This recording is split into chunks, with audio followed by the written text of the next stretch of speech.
कराची में 144 कलम लागू, पुलिस जा वॾा अटाला पहुची विया। सिंध तक़रीब में कराची ॾांहुं अचण वञण वारा सभु रोड रस्ता ब्लॉक करे छॾिया। 8 फरवरी वारे चूंड में कामयाब उम्मीदवारनि अॼु सिंध असेंबलीअ में पहुची करे हलफ़ बर्दारी कई, जंहिंमें 168 उम्मीदवारनि मां 144 पाकिस्तान पीपल्स पार्टी,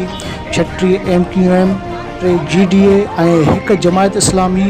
9 आज़ाद उम्मीदवारनि सीटूं खणी सिंध असेंबलीअ में स्पीकर आगा सिराज दुरानीअ कसमनामो वरितो,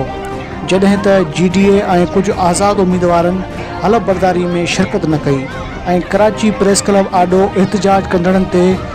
लेडीज़ पुलिस लाठी चार्ज करे सिंध नियाणियुनि ऐं माउनि जी तज़लील करे रोड ते गीले करे पुलिस वेन में उछलायो।